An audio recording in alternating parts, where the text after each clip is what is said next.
Oscar Montenegro, professionals in my car. Today I have Dr. Matt Foster, emergency room physician. Matt, how are you today? Doing great. Thanks for having me. Thanks for getting in the hot seat. Not intimidated, are you? I hope not. Hey, we're going to jump right in. Tell us your specialty. What do you specialize in, doctor? I am an emergency physician, and so that means basically I did a residency in emergency medicine at North Carolina. In North Carolina? Yes. Okay. At UNC. Okay. And tell us, what does it take to be a leader in this industry from the standpoint, how do you set yourself apart from competition or competitors? Well, I think that's a good question, because I think by the time you become an attending physician, you've gone through tons and tons of training, years of training, you've passed multiple exams, both written and oral. So at the end of that, everybody's deemed competent. So in theory, everybody should be good physicians.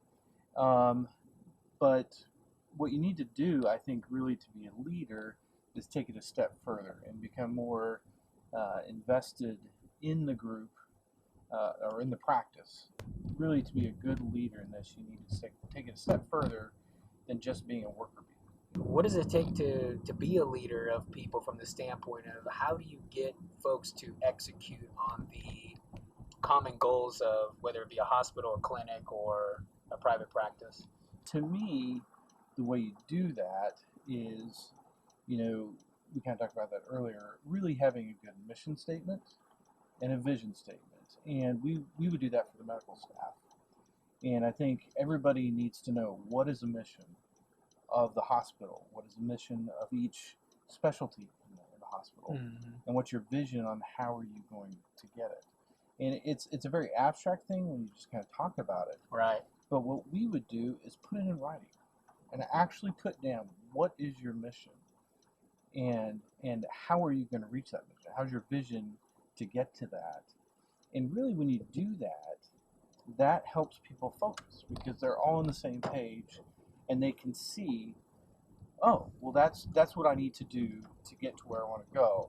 The other thing that I thought was good, and it works for me, but I think it works in general, is setting goals.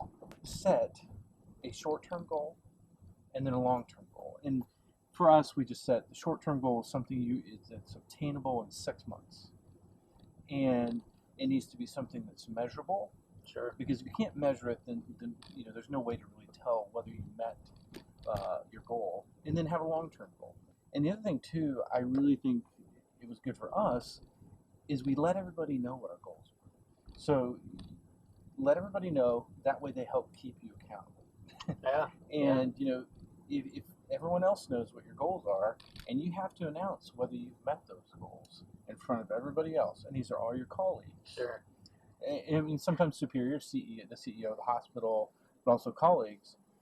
To me, that helped push people, and you know what? People did it.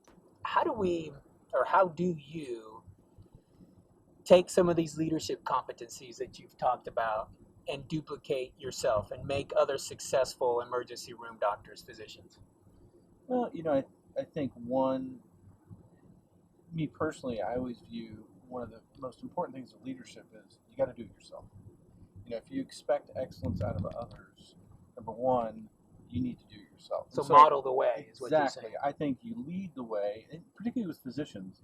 And, ER physicians, we often are working by ourselves in the ER. It's just one physician with several nurses, several techs, and then obviously all the patients. And to me, you have to right the ship by being that leader, being that calm captain of the ship throughout all the chaos. And it's amazing to me when you do that, when you're that calm, collected captain at the head of the ship who's leading, other people fall in line. One last question for you, Doc. What can people do starting tomorrow to get on the path of effective leadership? I think, number one, set goals. Well, actually, I take that back. Number one, set your mission statement. Put it in writing. Write it down on a wall. Put it somewhere where you can see it. And that's something we used to do at the hospital is we would have it printed out and have it on the wall. So when you go to the meeting, you see what is the mission statement for this hospital, for this med exec community. Have it there visible so that you see it. So it reminds you, this is our mission. The next, set goals for yourself. What are, set a short term, set a long term. And I, one thing I forgot to mention earlier is that, I, as an ER physician, again, I'm one piece of the puzzle in the ER. And I think if there's one thing I've learned to appreciate of doing this, 10 years here in Manhattan, is that I am one piece of the puzzle. Getting everybody on the same page and reminding people that we all play this role that is to give good, compassionate care to that patient. Physicians serve a role, nurses serve a role, techs serve a role, and in the end, it all comes together to which you hope is this giving great care to that patient. Certainly, there's no doubt about that. When people tug towards the same goals, it's amazing what human beings can do when they're tugging in the same direction. Doc, I want to thank you for your time again, getting in the hot seat. I appreciate it, and we'll be talking soon. Sounds great.